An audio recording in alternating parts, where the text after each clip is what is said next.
Nous sommes là pour toi, Seigneur. Oh Dieu, toi qui vis au siècle des siècles, tu as toujours un amour pour nous, Seigneur. C'est la raison pour laquelle le disciple pourrait dire, où irons-nous? Parce qu'il savait qu'il y a la vie en toi. Amen. C'est toi qui donnes la parole. C'est toi qui donnes la vie. Nous sommes là devant toi, Seigneur, pour recevoir la parole, recevoir la vie. Père, nous te prions, par la grâce de Jésus-Christ, l'amour de Dieu le Père et la communion, la communication du Saint-Esprit. Que cela soit établi en ce lieu pour t'écouter. Au nom de Jésus, nous avons prié. Amen. Amen. Merci à la chorale. Alléluia. Amen. Gloire à Jésus. Amen. Il est le même hier, aujourd'hui, éternellement, il n'a pas changé. Amen. Amen. Est-ce que vous êtes dans la joie d'être là? La joie, alléluia. Vous savez, il n'y a pas mieux que ça. Il n'y a pas mieux que d'être dans la joie. Pas seulement ici dans la maison de l'Éternel, mais d'être dans la joie partout où vous êtes. Amen. Ne vivez pas selon vos émotions ou vos pensées, mais vivez selon la parole de Dieu. Amen. Ce qui a fait à ce que Samson puisse être fort, ce n'est pas parce qu'il se sentait en lui, il était plus robuste pour taper les gens. C'est parce que ses parents ont écouté l'instruction, ont écouté la parole de Dieu. Et que sa mère s'est donnée, s'est privée pendant le temps pour que l'enfant qui était en elle puisse naître avec les conditions que Dieu avait demandées. Alléluia. Samson pouvait frapper les gens, les Philippiens, pour penser que oui, c'est moi, oui, je suis fort. Mais si ses parents n'ont pas eu à faire l'important ou l'essentiel, ils ne pouvaient pas bénéficier de ce qu'il avait comme force. Amen. Pour vous dire deux fois ce que nous avons, ça ne vient pas de nous, ça vient de Dieu. Alléluia. La parole vient de Dieu. Alléluia. Et cette parole-là, c'est pour changer et transformer nos vies. Amen. Amen. Amen. Amen.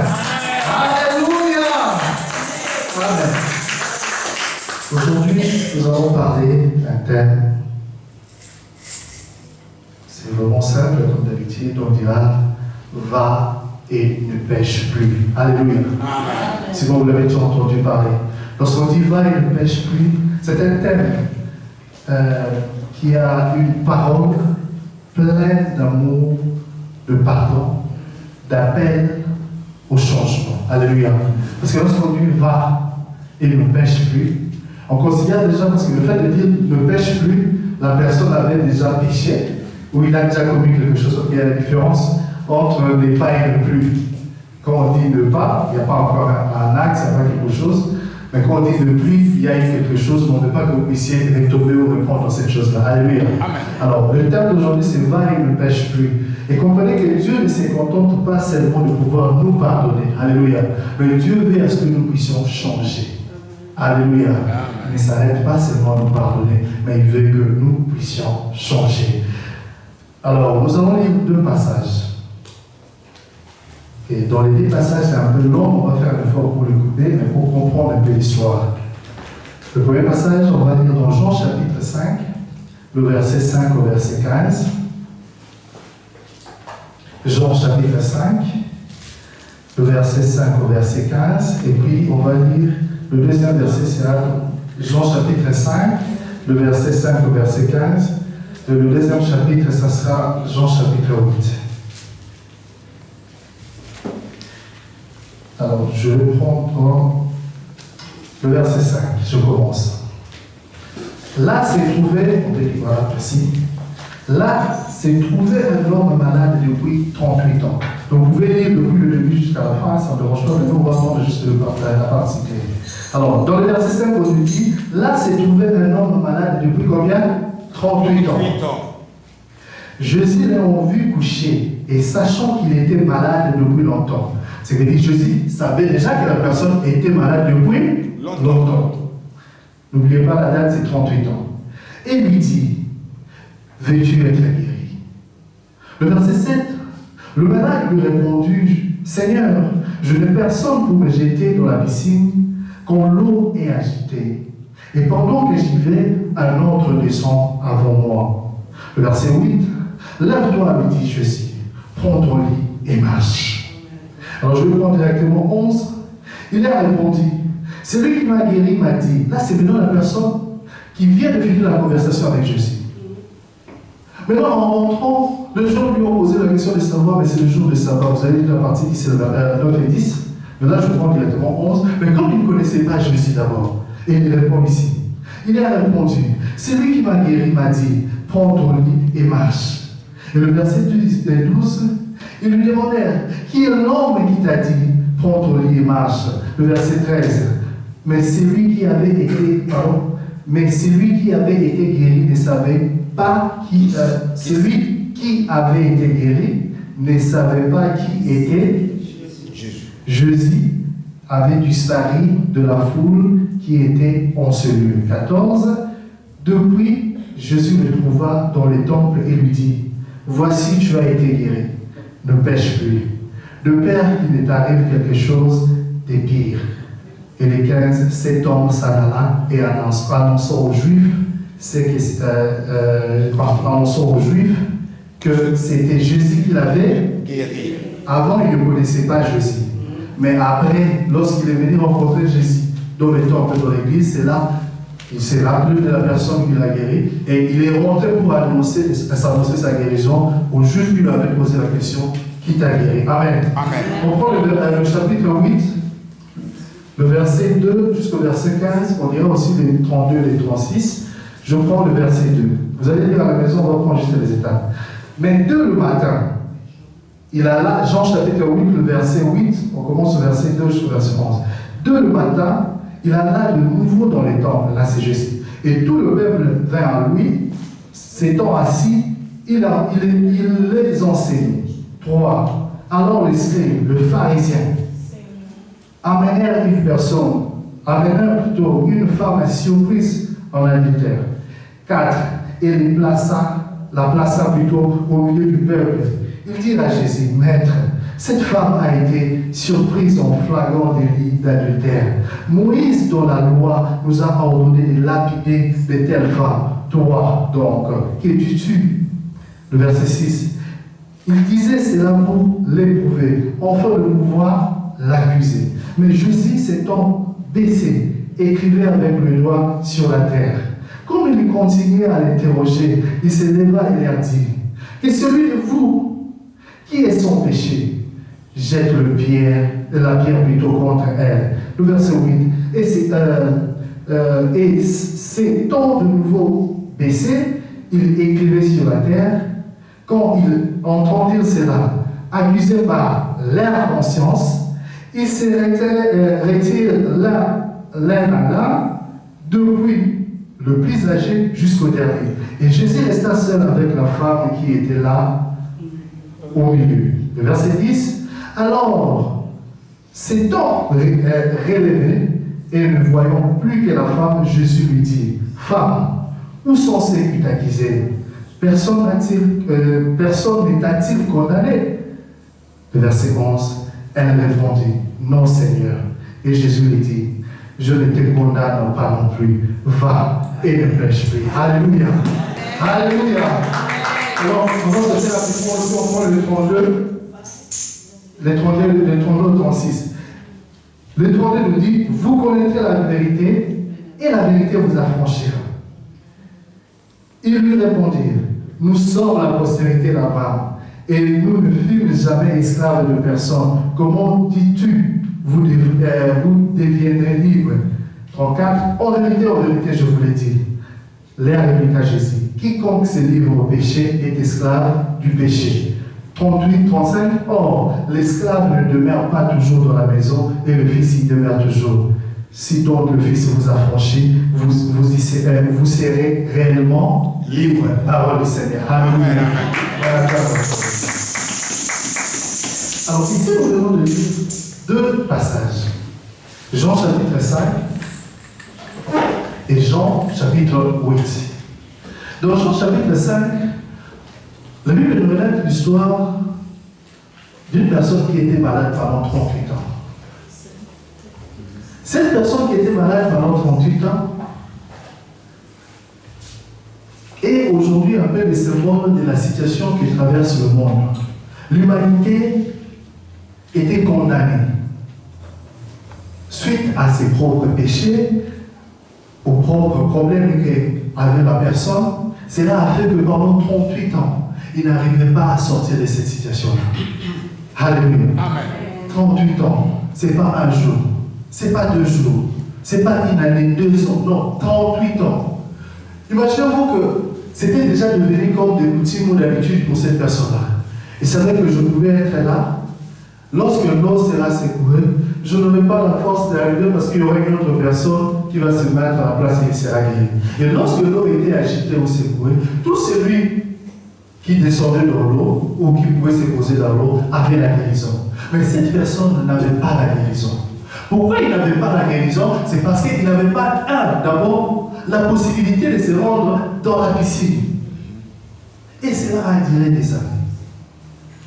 Bien aimé, je ne sais pas c'est quoi la situation qui dit ou qui persiste en toi. Alléluia. Imagine-toi 38 ans. 38 ans incapable de faire une chose. 38 ans, tu es bloqué quelque part. 38 ans, rien ne marche, rien n'avance. 38 ans. Mais un jour, il a rencontré quelqu'un. Mais cette personne-là n'est pas une personne ordinaire. Alléluia. Cette personne-là n'est pas une personne ordinaire. Lorsqu'il vient, lorsque tu le rencontres, il change de choses. Et cette personne-là, c'est Jésus-Christ. Alléluia.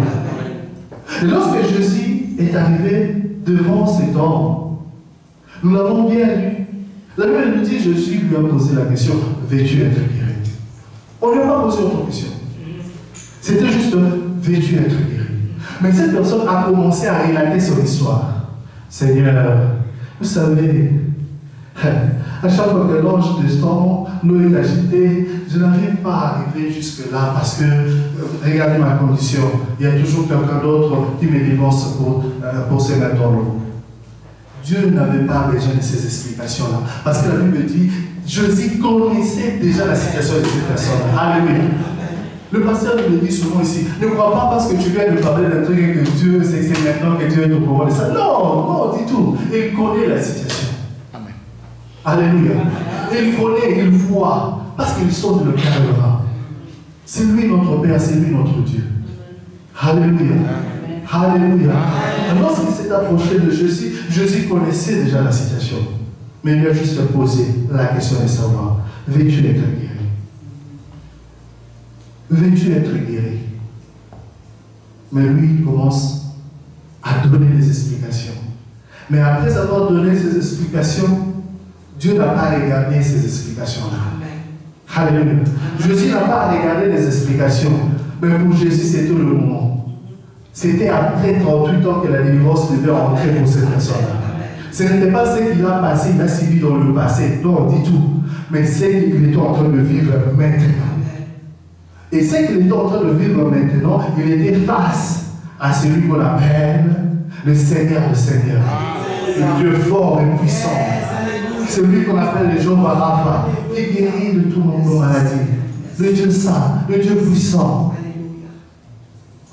C'est quoi la situation en question? Est-ce que tu es comme ces messieurs ici qui se présentent devant Jésus pour lui dire, pour lui raconter des histoires? Oui, j'ai été voir un médecin, il m'a dit ça. Oui, j'étais allé voir un spécialiste, on m'a dit ça. Ça fait des années que je ne fais que tourner, aller voir des gens. Oui, ça là, c'est ta situation. Mais Jésus n'a pas besoin de tout ce que tu es en train de rencontrer. La question qu'il a posée était simple. Veux-tu être guéri? Mais est-ce que tu es prêt ou prête à répondre face à cette question? Parce que lorsqu'on lui a posé la question, lui, il a cherché juste des explications. Mais ces explications-là, ce n'est pas ça. Ce n'est pas ça qui va amener la solution. Ce n'est pas ça qui va changer les choses. Et voici la raison pour laquelle, dans le verset 8, Jésus lui dit seulement, lève-toi.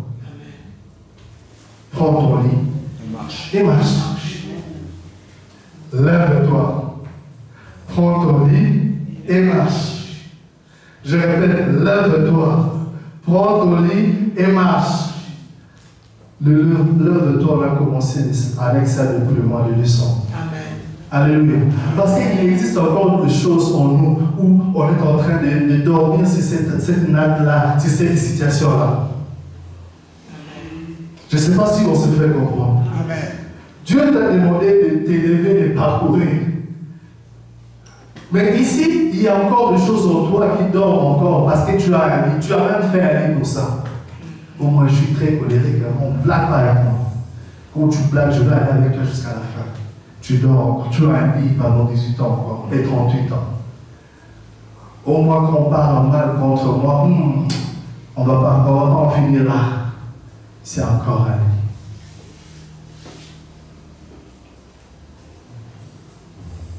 Quel est ce lit que tu as avec toi qui persiste encore? La calomnie, les commérages, l'environnement, les gens avec qui tu marches, tes imaginations, tes pensées autres. Alléluia. Là, c'était juste la première partie où on voit une personne avec une situation qui a vraiment duré pendant des années. Mais on a d'aller lire le deuxième passage où on voit les pharisiens, les scribes plutôt, qui viennent vers le Christ. Tout le matin, le Christ était déjà à l'église. Vous qui n'aimez pas aller à l'église, vous voyez, regardez, le Christ lui-même, il allait à l'église. Tout le matin, il est allé pour enseigner. Aussitôt arrivé, il était là calme en train d'enseigner. Les pharisiens arrivent. Les pharisiens et les scribes, on les appelle de l'autre côté, ce sont des accusateurs. Or, c'est qui le père des accusateurs? C'est le diable. Quand tu vas pour accuser les gens, tu fais la mission de qui? De Dieu ou du diable? Quand tu vas pour parler en mal contre les gens, tu fais la mission de qui? De Dieu ou du diable? Quel genre d'informations nous apportons aux gens? Pour détruire ou pour apporter la vie? Tu es de quel côté? Est-ce que ce n'est pas un lit pour toi? Est-ce que ce n'est pas un lit pour toi? Pour que tu t'en débarrasses. Ça fait des années que tu prends le même lit. Et aujourd'hui, il est temps que tu puisses te débarrasser de ça. Alléluia. Aujourd'hui, il est temps que je puisse me débarrasser de ces lit-là. Alléluia. Mais lorsqu'ils se sont approchés de Jésus, regardez, cet homme-là, il est merveilleux, il est resté merveilleux. Pendant que eux étaient en train de parler, lui, il tentait d'écrire. Pendant que les gens sont en train de parler de ta vie, Dieu est en train d'écrire une nouvelle histoire de ta vie. Alléluia. Ils sont venus pour t'accuser, mais ils ont choisi la bonne part, c'est-à-dire de t'amener vers le Christ. Alléluia. Et en t'amenant vers le Christ, c'est là qu'une nouvelle histoire est en train de commencer. Une histoire où tu ne seras plus comme cette personne qui était malade pendant 38 ans. Non, une histoire où il y a eu un après. Parce que ce monsieur-là, lorsqu'on lui a dit lève-toi, prends ton lit et marche, il ne savait pas qui m'a demandé de le faire. Mais il a pris son lit, il s'est levé et il a marché. On lui a posé la question, mais qui t'a fait ça le jour de sabbat? Il dit, je ne connais pas cette personne-là, mais le plus important pour moi, il m'a dit, lève-toi, prends ton lit et marche. Et il a exécuté. Et voici la raison de sa présence là, de son témoignage. Mais remarquez quelque chose d'important. On va revenir dans le deuxième passage. Très très important. C'est quoi? Cette personne-là est rentrée. Jésus l'a retrouvée où? À l'église, dans le temple. Jésus ne l'a pas retrouvée en cours de route. Beaucoup de gens aujourd'hui, quand Dieu te guérit, tu quittes l'église. Quand Dieu fait quelque chose, tu changes d'endroit, tu changes de level, parce que tu penses maintenant que nous, ici, là, on n'est plus nombreux. Il faut aller là où les gens sont nombreux. Mais tu oublies. Mais c'est avec ce Dieu-là où on dit petit sorti de Nazareth quelque chose de bon. Nazareth il y a quelque chose de petit, mais à l'intérieur, c'est là que le Christ est sorti. Alléluia. Alléluia. Ah oui. Cette personne qui ne connaissait pas Jésus, mais après avoir reçu le miracle, il a rencontré le même Christ. Et lorsqu'il a rencontré le Christ, c'était lui qui est allé annoncer au témoigner que c'est le Christ qui m'a guéri. Est-ce que quand le Christ t'a guéri, toi, tu as le temps de pouvoir aller témoigner. Tu vas me dire, mais qu'est-ce que le Christ a fait dans ma vie? Bien aimé, nous avons été sauvés. Qui t'a sauvé, c'est le Christ.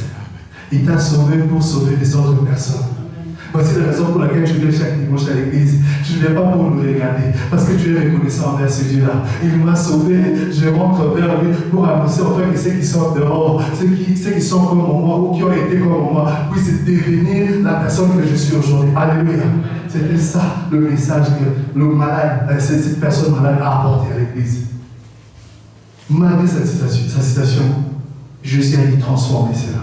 Mais pour cette femme, pendant qu'on est venu l'accuser, Jésus est en train d'écrire l'histoire de la femme. Et tout le monde était là pour dire, Moïse nous a dit.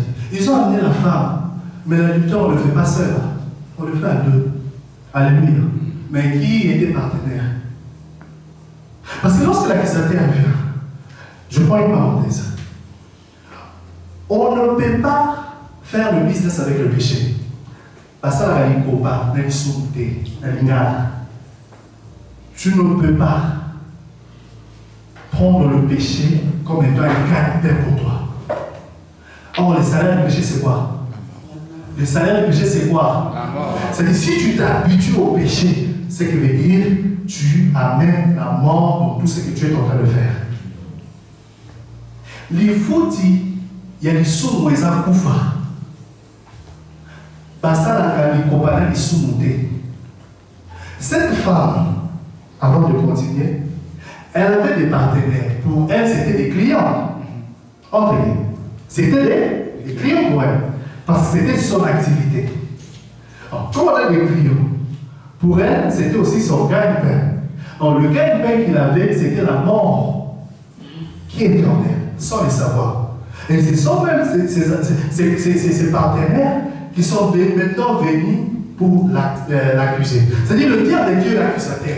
Il va t'envoyer à faire des choses, mais ce sera lui-même qui viendra encore pour t'accuser devant Dieu. Alléluia. Je ne sais pas si je me fais comprendre.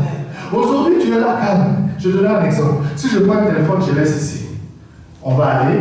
Si moi, quelqu'un va ramasser pour dire, ah, ça c'est le téléphone de qui? Pourquoi tu n'as pas volé ce téléphone? Parce qu'en toi, tu te dis, non, je ne vais pas voler. Ok? Admettons maintenant que tu es là. Les mauvaises pensées qui te traversent dans la tête, pourquoi ça te traverse? Parce que là, le téléphone, tu n'as pas eu de mauvaises pensées de pouvoir voler. Tu n'as pas eu de mauvaises pensées à voler les téléphones. Mais tu as de mauvaises pensées peut-être à aller tuer quelqu'un. Ce qui veut dire en toi, il y en a un qui est en toi qui te pousse maintenant à aller vers cette direction. Je ne sais pas si j'en fais comprendre. On ne puisse te donner ce que tu as. C'est ce que le diable fait. Il te regarde, tes pensées tournent sur quoi? Quand tu commences à voir, à comparer, c'est là que lui va entrer. C'est là qu'elle veut tomber, non? Parce qu'elle dit, n'est-il pas écrit? Parce qu'elle se disait, c'est quand l'arbre était bon à voir et à manger. C'est là maintenant que tu commences à voir que la chose est bon à voir et à manger pour pouvoir t'approcher. Mais quand tu vas commettre le péché, c'est là maintenant que le diable va se moquer de toi pour t'accuser chez Dieu. Et quand tu veux maintenant prier, il va te dire, ah, c'est toi qui es en train de prier là. C'est pas toi qui as fait. Ah, ça c'est le monde du diable. Et il a fait la même chose pour cette femme. La femme était en train de gagner son gain. Mais il ne savait pas qu'un jour, il sera exposé. Et lorsqu'on a venu pour l'exposer, c'était juste pour dire que non, cette femme, on l'a attrapée et on doit la tuer. Parce qu'elle devait être lapidée. Alléluia. Mais Jésus ne t'est pas venu pour que toi et moi nous puissions être lapidés. Alléluia. Gloire au Seigneur. Je répète, Jésus ne t'est pas venu pour que toi et moi nous puissions être lapidés. Je ne dis pas que l'adultère est bon. Il faut le faire. Non, je n'ai pas dit ça. Il y a une différence entre le pardon des péchés et la rémission des péchés. Alléluia. Jésus n'est pas venu pour le pardon des péchés. Écoutez-moi bien. Jésus est venu pour la rémission du péché. Je sais. Le pardon, c'est-à-dire quoi? Je peux être là. Quelqu'un fait une erreur ou j'ai une voiture. Quelqu'un m'écolle. Quand tu m'écolles, il y a des fissures de. Voilà, l'accident est là. Tout le monde peut voir qu'il y a eu un accident. Ok? Mais moi, je te dis, bon, c'est vrai qu'il y a les faits, tout est là, mais je te pardonne. Il y a le fait, il y a la preuve que tu m'as connu, tu as connu ma voiture, mais je ne vais pas qu'on puisse faire le contrôle autre, je t'ai dit, ok, c'est bon, c'est pas grave. Tu es pardonné. Alors que tu devrais signer un PV après, soit de l'assurance pour réparer. Mais je t'ai dit, ok, je te pardonne, c'est-à-dire je te dédouane de cela. Mais la rémission au péché, ce n'est pas seulement que tu es pardonné, mais c'est effacé. Je ne sais pas si vous comprenez. C'est effacé. Raison pour laquelle, Corinthiens le dit dans 2 Corinthiens chapitre 5, verset 17, si quelqu'un est en Christ, il est une nouvelle créature. Non, tu n'es pas la femme adultère. Non, tu n'es pas séparate. Non, tu es une nouvelle créature en Christ de Jésus. C'est la raison pour laquelle l'Église est appelée la vie nouvelle en Christ. Est-ce que vous comprenez? Amen. Alléluia. Amen. Alléluia. Amen. Vous n'êtes pas ici pour rien. Dieu ne vous a pas laissé passer ici pour rien. Il savait qu'il y a un moment donné, tu dois être là parce que ta vie là doit changer. Dieu sait que tu as eu le problème. Dieu sait que tu as fait face à des situations difficiles. Le monde ne sont que des accusateurs. Ils vont t'accuser et te blâmer pour tes erreurs de ton passé. Mais il y a quelqu'un qui ne t'accusera jamais pour ton passé parce qu'il s'est donné pour toi. Amen. Il s'est donné pour toi. Pas seulement pour te dire que tu es pardonné. Jésus, quand il était encore en vie, c'était juste avec la parole qu'on pardonne. Ok? Mais avec sa mort, nous avons eu la rémission du péché. Raison pour laquelle la nature pécheresse, nous on l'a pas. Nous on n'est pas des pécheurs, non. Toi, quand tu crois en Christ comme le Seigneur et Sauveur, tu ne peux pas pécher. Non, tu n'as plus cette nature-là. La nature d'un chien, c'est d'aboyer. La nature d'un chat, c'est de miauler. Lorsque tu vois un chat miauler, ce n'est pas sa nature, c'est rien, ça ne va pas. C'est qu'il veut dire, nous, en tant que chrétiens, il peut t'arriver que je tombe. Mais la Bible dit, le juste tombera, mais il ne sert à rien. Alléluia. D'où est-ce que tu es tombé? D'où est-ce que tu es tombé? Quelle est cette situation où le diable est acquis à chaque fois? C'est quoi cette situation? C'est quoi cette maladie qui t'amène toujours comme si tu ne vaux rien? Regarde, sur la terre, il n'y a personne qui est comme toi. Tu es unique à ton genre. Amen. Amen. Tes empreintes là, il n'y en aura pas deux. Tu n'es pas une copie, tu es l'original. Mais des fois, tu ne te rends pas compte de qui tu es. Raison pour laquelle le diable est en train de manipuler, de manigancer, de t'accuser, de jouer avec des choses sur toi parce que tu ne connais pas encore qui tu es. Cette femme accusée, oui. Mais lorsqu'on lui a accusé ce Jésus, et Jésus était là en train de pouvoir écrire l'histoire parce qu'il savait ce qu'il était venu faire. Il n'était pas venu seulement pour que la femme soit pardonnée. Il était venu pour que les péchés soient effacés. Amen. La rémission du péché. D'autres versions parlent plus du pardon du péché. Oui, mais quand tu rentres dans la profondeur, ce n'est pas le pardon. Parce que dans le pardon, c'est-à-dire, on t'exempte de quelque chose malgré le fait là, tu es là. Mais dans la rémission, c'est comme si ça n'a jamais existé. Et lorsque nous nous présentons devant Dieu, je suis la justice de Dieu en Christ et Jésus. Dieu voit Christ en moi lorsque je me présente. Parce que tu as été justifié par la mort et la résurrection de Christ. Parce que tu crois en Dieu. Mais pourquoi le diable te condamne? Pourquoi le diable joue avec toi? Le diable n'est qu'un accusateur. Il veut te ramener ton passé. Et en ramenant ce passé-là, ce n'est pas pour te faire avancer. C'est juste parce qu'il veut te garder encore en captivité. Mais toi, la Bible dit dans le verset 30, comme nous avons dit, il dit, si le Fils de l'homme t'a franchi, tu es totalement affranchi. On dit totalement. Il n'y a pas une partie, non, tu as affranchi à moitié, non.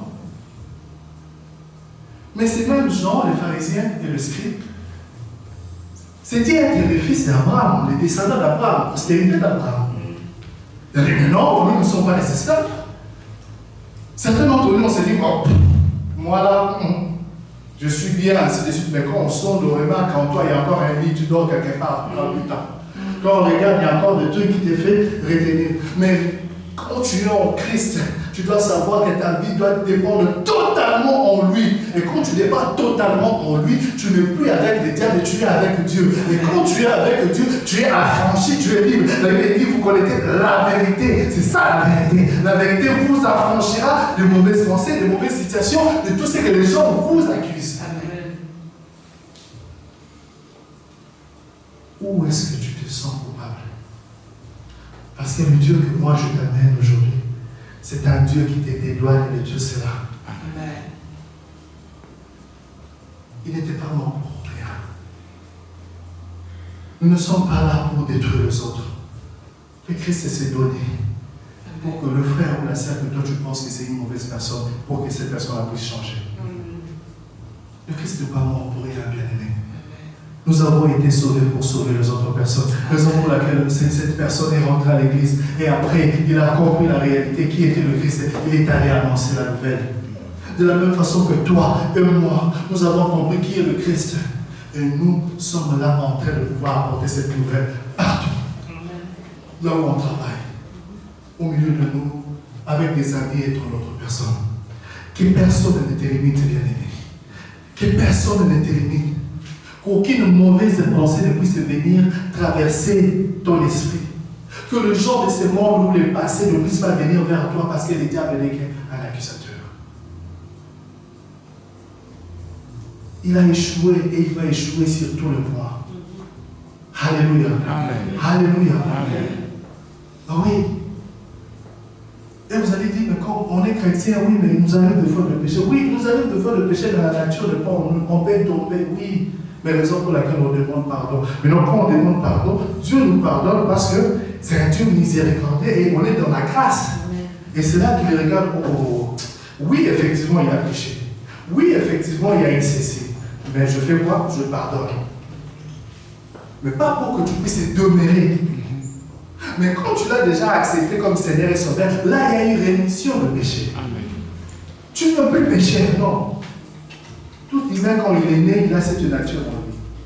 Mais cette nature qui, pour toi, quand tu acceptes Christ comme Seigneur et Sauveur, tu as la vie de Dieu, la vie qu'on appelle Zoé, la divinité de Dieu agit et fonctionne en toi.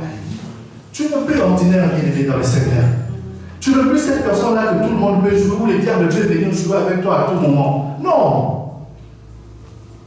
Ou tes habitudes ou autre chose peuvent venir te pouvoir rabaisser, te remettre encore par terre. Non. Le Christ a écrit une histoire pour toi. Amen. Parce que lorsqu'il a levé la tête, il a regardé, il a dit, mais où sont ceux qui t'ont condamné? Où est le diable qui te condamne? Il est où? Parce que quand tu rencontres Christ, il change et il transforme la chose. Amen. Et ces pharisiens n'étaient plus là. Ils étaient plus là. Et le Christ a dit, va et ne pêche plus. Amen. Va et ne pêche plus. Ces deux verbes sont conjugués en impératif. Ça donne l'ordre. Et aujourd'hui, le Christ, comme on l'a dit dans l'introduction, ne veut pas seulement nous pardonner de nos fautes. Non, il veut que nous puissions changer. Amen. Raison pour laquelle l'Église est appelée la vie nouvelle en Christ. Amen. Mais cette vie nouvelle en Christ, c'est une vie où on ne vit pas comme tout le monde. C'est une vie où on n'est pas condamné par le passé. C'est une vie où on vit parce que nous sommes des nouvelles créatures en Christ et Jésus-Christ. Nous vivons sans aucune condamnation, bien-aimés. Nous vivons sans aucune condamnation. On va lire un passage, un autre passage rapidement pour parler de rémission de péché. Matthieu 26, 28. Comme ça, on va revenir. C'est juste une parenthèse. Pour qu'on essaie de comprendre. Parce que les gens disent souvent, oh non, l'Église est venue pour le pardon de nos péchés. Non, pas seulement le pardon de péché. Il est venu pour la rémission de nos péchés. Matthieu chapitre 26, le verset 28. Qu'est-ce que nous dit la Bible? Matthieu chapitre 26, verset 28. Car, vous y êtes? Amen. Car ceci est quoi? Mon sang. Le sang de quoi? De la nouvelle alliance, qui est versé pour beaucoup pour les pardons des péchés. Ici on donne pardon. Mais en soi, dans la vraie version, ce n'est pas le pardon des péchés, c'est pour la rémission. Parce que dans la Bible ici, c'est pardon. Il y a d'autres versions où on parle de pardon de péché, alors que ce n'est pas le pardon de péché, c'est la rémission tu comprends cela? C'est que certaines traditions de foi nous donnent pas la vraie version. J'ai fait exprès de lire ici pour que vous puissiez entendre. Parce que certains vont dire, mais il parle de pardon, mais en même temps, c'est écrit le pardon. Oui, c'est écrit le pardon, mais le Christ est venu pour la rémission du péché, pour effacer le péché, pour que le diable ne nous condamne plus. Il nous arrive de pécher. On peut tomber, mais on n'est pas de pécheur. Non, du tout. Amen. Parce que le Christ l'a effacé par sa mort et sa résurrection. Alléluia. Amen. Alléluia. Amen. Vous allez lire votre version, on va lire ça ensemble pour que les gens pensent que voilà, il n'y a pas que. Je vais prendre notre version. J'espère que c'est la version que vous avez. 26, 28. Je prends la version ici. Voilà. Car ceci est mon sang, le sang de l'alliance qui a été répandu pour plusieurs, pour la rémission de péché. Alors il faut faire deux fois attention avec certaines traductions. Ça ne donne pas vraiment la vraie réalité de la chose. Parce que ça se limite au pardon. Or, le pardon, quand on parle de pardon, c'est comme je vous ai dit à l'introduction, c'est-à-dire, il y a un délit, il y a un fait, les preuves sont là, les juristes sont là, quand il y a des preuves, il y a autre, il faut qu'il y ait un jugement. Ok? Mais on exempte de ça. C'est-à-dire, tu es obligé de cela, on te pardonne. Mais le fait de délit, ça reste. Ta voiture qui a été cognée aura toujours de signes que ça a été cogné. C'est-à-dire, dans leur registre, oui, c'est écrit, on a cogné quelqu'un quelque part. Mais lorsqu'on parle de la rémission, c'est-à-dire qu'on efface, même dans leurs écrits, il n'y a plus rien qui dit. Amen. Qui accusera les élus de Dieu? Yes, alléluia. Je ne dis pas qu'on doit demeurer dans le péché, non, du tout, c'est pas ça. Mais je veux qu'on puisse d'abord comprendre ce que le Christ a fait. Parce qu'on dit souvent, je l'entends, les gens disent, Jésus est venu pour le pardon de nos péchés. Non, pas seulement le pardon, il est venu pour la rémission de nos péchés. Pour que ça soit effacé. Et si tout est effacé, c'est effacé. Mais qui va encore te condamner? Qui? Quand il dit va, il ne pêche plus. C'est parce qu'il veut juste nous faire comprendre ici que le salaire du péché, c'est la mort. Parce qu'il a dit ça à l'homme de 38 ans. Il a dit, va, ne pêche plus pour que quelque chose de pire puisse arriver. Quelle est la chose la plus pire à arriver à une personne? C'est la mort. Ou encore d'autres choses. Mais la mort, elle peut être la mort physique, elle peut être la mort financière, elle peut être la mort côté logistique, activité de ton autre. Il n'y a pas que la mort physique comme ça, non. Il y a plusieurs morts dans la vie d'une personne. Tu fais des choses qui ne marchent pas, tu ne sais pas pourquoi ça ne marche pas. Sinon, il y a des choses que Dieu t'a interdit, mais que tu l'as fait quand même. Et en faisant cela, il faut demander pardon. Mais cela ne fait pas de toi un pécheur. Je ne sais pas si tu me fais comprendre. Je voudrais qu'on puisse bien comprendre. Si tu es en Christ Jésus, tu es une nouvelle créature. En toi, il n'y a plus de nature pécheresse. Non, du tout. Parce qu'il y a eu la rémission des péchés. Mais peut-être avec que pendant ton parcours, sur la route, ainsi de suite, tu peux trébucher. Tu peux avoir des soucis. Il faut toujours faire un effort de rentrer chez ton Dieu. Parce qu'en rentrant chez lui, on a le pardon. Parce que Dieu voit, oui, tu as commis la bêtise, oui, tu as fait la bêtise, mais il pardonne. Parce que c'est ce que le Christ a fait. Parce que quand il te regarde, il ne te voit pas, toi, il voit Christ en toi. Bien-aimé dans le Seigneur. Ces deux passages qu'on vient de lire, nous donnent 3 points. 3 points essentiels pour ces messages. 3 points essentiels. Le premier point, Jésus nous rencontre dans notre souffrance. Jésus est venu rencontrer cette personne malade pendant 38 ans dans sa souffrance. Il ne pouvait rien faire. Je dis bien le premier point, Jésus nous rencontre dans notre souffrance et notre péché. Les 2 versets, on voit des exemples. Les 2 passages, on voit des exemples. Le premier exemple, on voit quelqu'un qui était souffrant, malade pendant 38 ans. Mais Jésus est venu rencontrer cette personne. Je ne sais pas la maladie que tu as, si ça prend combien de temps. La souffrance que tu as, ça fait combien de temps. Mais cette personne ici souffrait pendant 38 ans. Le déchet qui est bloqué, je ne sais pas si ça fait combien de temps. Mais la deuxième partie de ce que je viens de dire, c'est-à-dire Jésus nous rencontre dans notre souffrance et notre péché. Cette dame qu'on est venue accuser, oui, on l'a attrapée. Les délis étaient là, en flagrance. Mais ce n'était pas ça. Parce que quand il a rencontré Jésus, Jésus est venu nous rencontrer dans notre péché. Parce que la Bible dit, car Dieu a tant aimé le monde, qui a donné son Fils unique, afin que quiconque croit en lui ne périsse. Alléluia. Ne périsse. Mais c'est-à-dire la mort ne plus en toi, mais que tu aies la vie éternelle dans le Seigneur. Est-ce que tu sais vraiment toutes ces écritures? Tu sais qui tu es, mon Dieu. Quand le diable joue avec toi sur certains points, alors que la Bible est là. La Bible est là. Et ça nous donne la vérité absolue. Amen.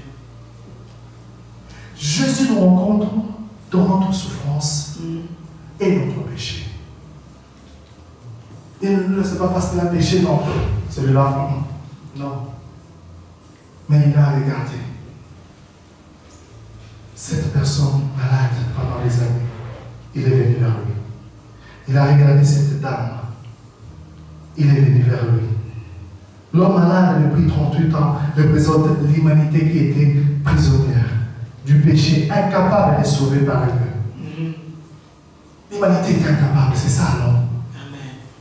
Incapable. Mais la femme adultère représente ceux qui sont rejetés par le monde et condamnés à cause de leur passé. Regardez combien nous condamnons les autres. Nous regardons les autres pour leur passé. Ah, lui là, c'était un voleur. Lui là, il était ceci, le Dieu, cela. Qui es-tu? Si Jésus ne nous condamne pas, je ne dis pas que nous sommes pauvres, ce qui s'est arrivé. Mais je dis si Jésus ne nous condamne pas.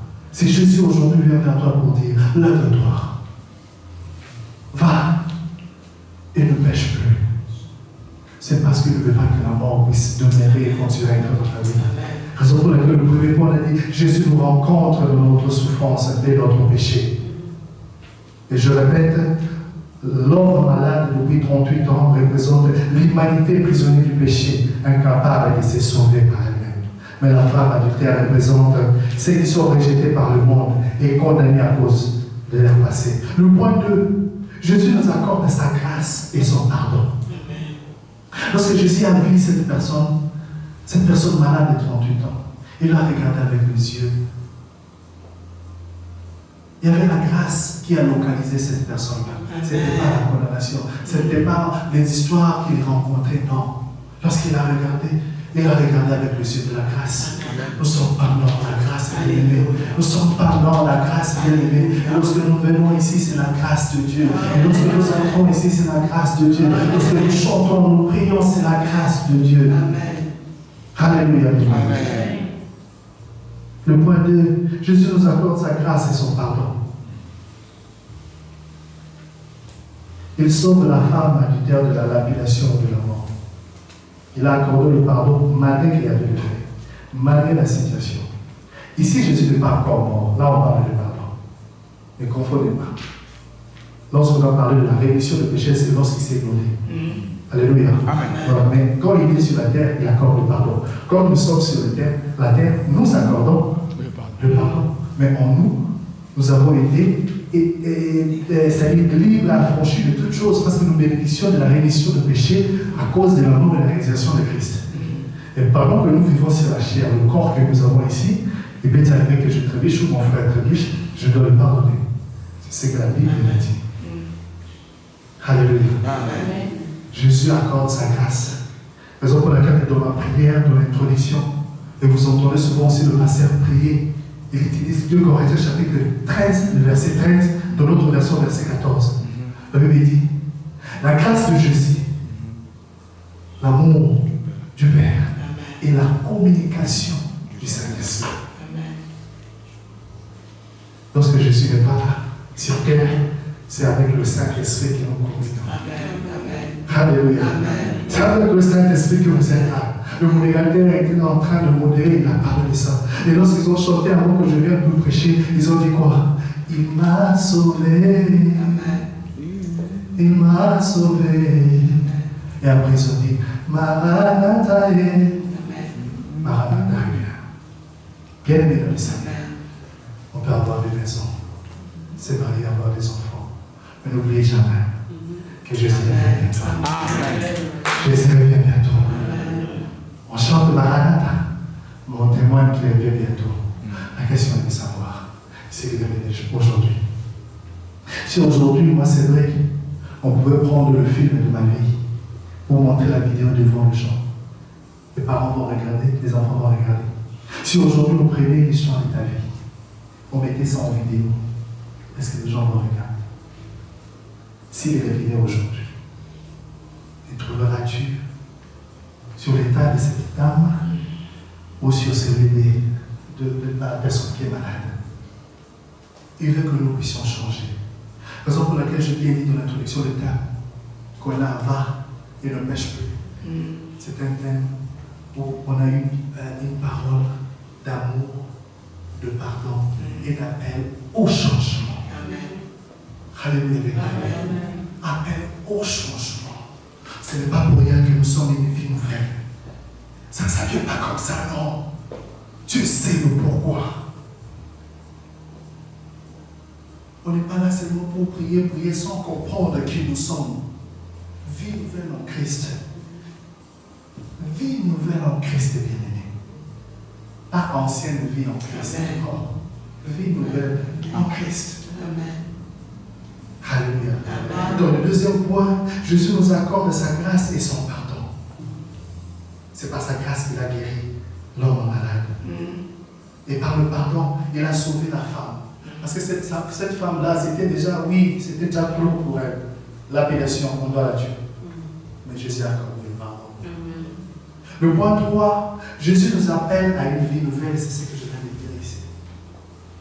Appeler à une vie nouvelle, dans Jean chapitre 5, lorsqu'il parlait au malade, il a dit, ne pêche plus de peur qu'il ne t'arrive quelque chose de pire. Ne pêche plus, bien-aimé. De peur qu'il t'arrive quelque chose de mal, qui t'arrive peut-être la mort, qui t'arrive peut-être le blocage. Il y a des choses qui bloquent dans ta vie, peut-être c'est à cause d'un truc que Dieu t'avait interdit. Vous savez, des fois quand les parents nous parlent, c'est-à-dire à chaque fois quand tu grandis, à un moment donné, tu dis, ah, les parents avaient raison. Quand on me disait de faire ça, ah non, ils avaient raison. Si j'avais écouté, mais aujourd'hui, cette situation ici ne sera pas pareille. On peut beau se cacher devant les gens, mais on ne se cache pas devant Dieu. Tout ce qui est caché, c'est la révéler. La question est de savoir si aujourd'hui ta vie, on pouvait la mettre en vidéo, est-ce qu'on va regarder cette vie-là ensemble? Ce que tu fais, en regardant la vie d'un coucou, il m'a rappelé ça. Ce n'est pas pour t'accuser, c'est juste pour te dire, il y a encore temps, le temps de changer. Si Maranatha t'attarde, c'est parce qu'il veut que toi et moi nous ne soyons pas perdus.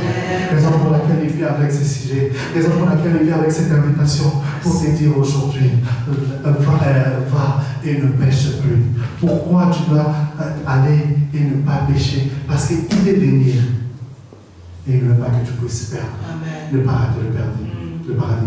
À quoi servira-t-il à un homme ou à une femme de gagner tout ce qu'on a comme richesse sur la terre et de perdre son âme, de perdre sa vie? La vie éternelle. La rémission du péché, c'est pour qu'on ait la vie éternelle. Jean 3,16, tout le monde récite cela. Il a donné son Fils unique, enfin que quiconque. Yes. Mais est-ce que les quiconques là, les Allemands connaissent quiconque, les Belges connaissent quiconque? C'est-à-dire, on a une part de responsabilité. Voici la raison pour laquelle le moment organise une journée, un événement pour le 31 mai. Voici la raison pour laquelle le 23, les choristes iront chanter, parce qu'ils vont aller rencontrer les quiconques. Les quiconques, là, c'est tout celui qui va prêter oreille pour écouter notre chanson, qui n'écoute pas la chanson, mais qui écoute Jésus-Christ, qui va parler dans leur vie, pour qu'eux aussi changent et deviennent des gens qui vont aller changer d'autres personnes.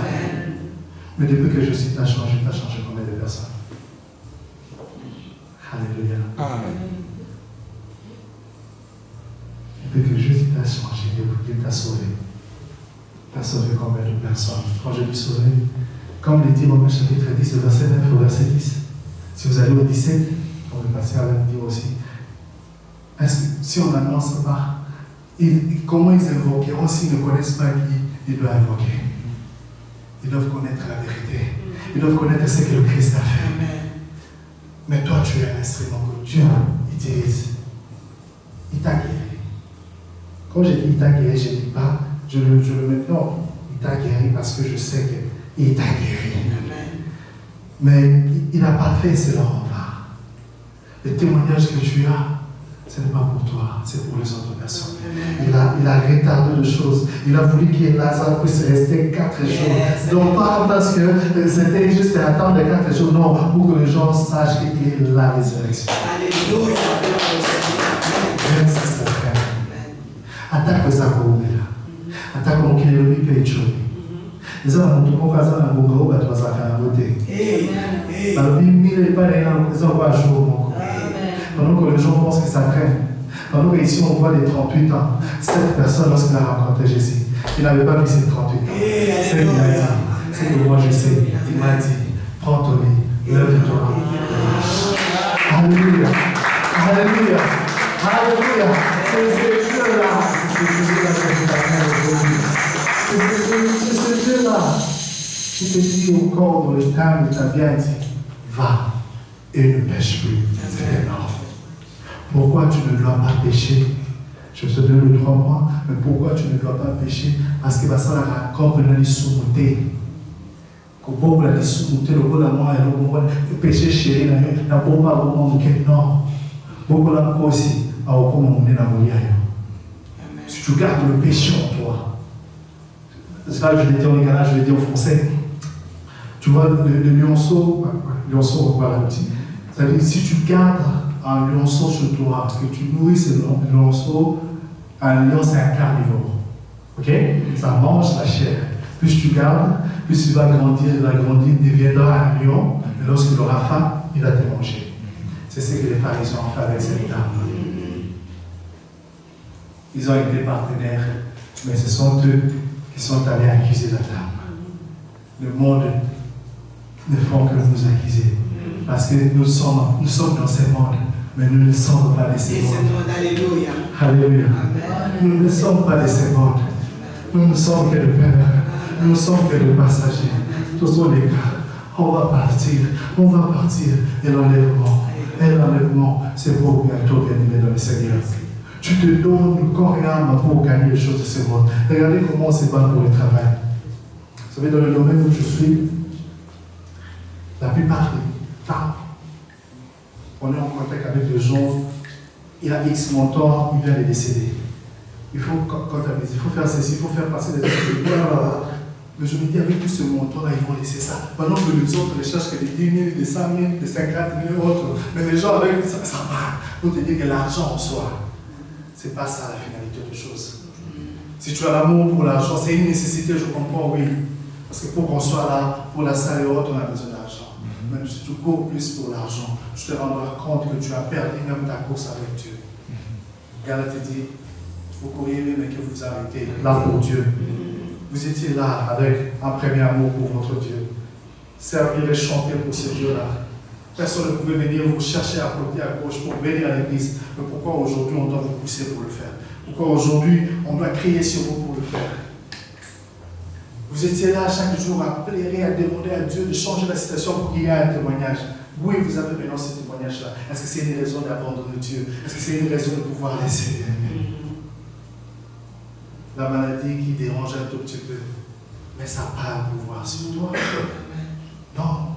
Tu dois déclarer des fois quand tu... Vous savez, moi, je ne peux nous dire, donner des témoignages aux mamans. Des mamans peuvent nous donner des témoignages ici, dans le sens où le premier mois de la grossesse, je ne sais pas pourquoi je parle de la grossesse, mais mois de grâce.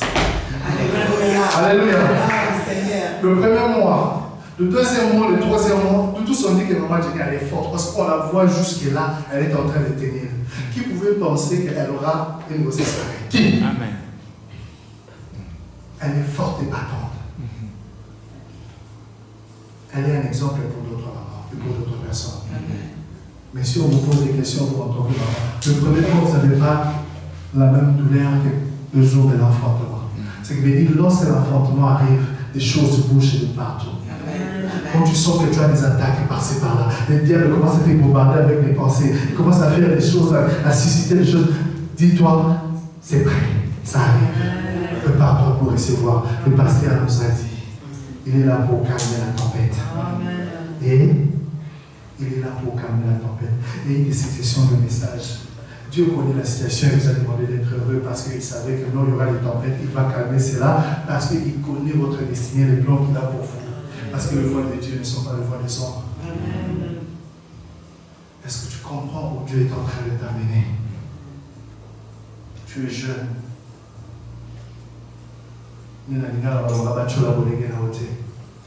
Que les gens ne méprisent pas ta jeunesse. Parce que vous êtes mon carrefour. Amen. Amen. Alléluia. Amen. Oui. Vous êtes des mamans. Que les gens ne vous méprisent pas. Ce n'est pas parce que vous êtes à Bellevue, à la Maison Blanche là-bas, que vous êtes moins que d'autres mamans. Comme disent les Allemands ici. Dieu sait le pourquoi. L'autre fois, je l'avais dit, je crois, dans la prière. Même chez Potiphar, pendant que Joseph était encore comme esclave, la maison de Potiphar était bénie à cause de Joseph. Amen. Si Dieu a permis à ce que vous traversez la vallée en question, il n'a pas dit que vous alliez y être libérés. Il a dit, si vous traversez, il n'a pas dit que vous allez rester, non. Il n'a pas dit que vous allez couler, même si la barre est en train de bouger. Il n'a pas dit que vous allez couler, parce qu'il est là. Amen.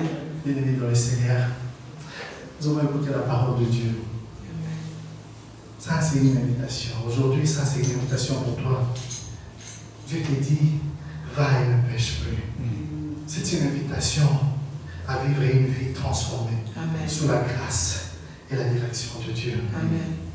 Ta vie à toi, tu la vis comment? Tu la vis en fonction de ce que les gens disent et pensent de toi, ou tu vis ta vie en fonction de ce que la Bible parle, ou ce que Dieu parle sur toi.